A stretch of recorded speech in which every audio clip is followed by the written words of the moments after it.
Okay, this is the last little video that I've got to record here. It's quite literally like 3 or 4 bullet points, guys. But we left off talking about Sani Abacha's regime in Nigeria starting in 1993, and how violent his regime was and how kleptocratic it was.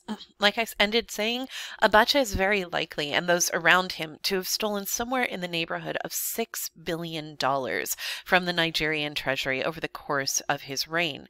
Now, ultimately, this becomes really problematic for a number of reasons. Anybody who spoke out against Abacha's regime was a target, including the former president of, former military ruler and then president, Obasanjo. He was arrested and jailed along with a very vocal critic of the regime, a fellow by the name of Ken Saro-Wiwa. Saro-Wiwa was really critical of the Abacha regime's use of oil, and pointed out, first of all, the sort of exploitative nature of the rent-seeking deal that Abacha's government had signed with Shell, and how that was negatively impacting populations down in the Niger River Delta, where most of the oil is found. Saro-Wiwa was eventually arrested by the Abacha regime, and he was executed by hanging.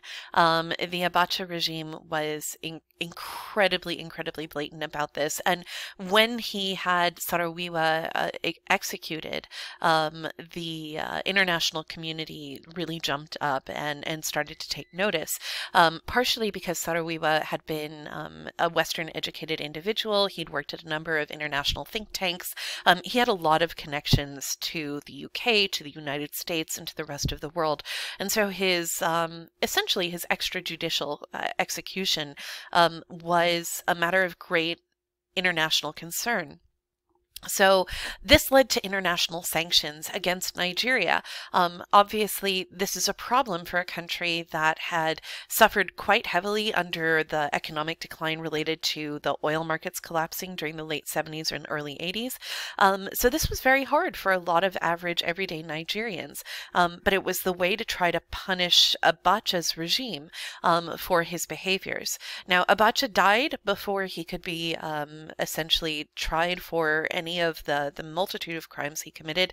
He died in 1998, and his successor, who was again a military general, very quickly realized that he didn't have the political will or the coalition to maintain control over the country as a military dictatorship, and so he called for the formation of a new constitution, which was drafted in 1999, followed very quickly by democratic elections.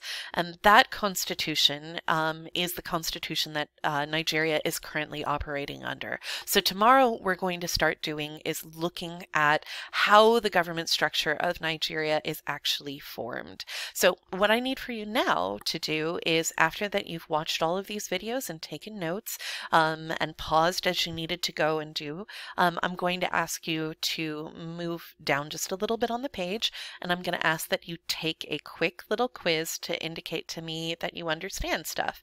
And I'll give you a space in there to ask any questions if you need that, and I'll respond to those during our office hours. Remember, office hours are 10:30 to noon. I will be available via YouTube live stream, just like we've done for all of our study sessions. So if you have questions or you just want to hang out and chat, feel free to jump in around 10:30 to noon tomorrow. Or rather today. Sorry, I'm recording this on Sunday. At any rate, take care of yourselves, wash your hands, and stay away from vulnerable populations, guys. See you when I see you.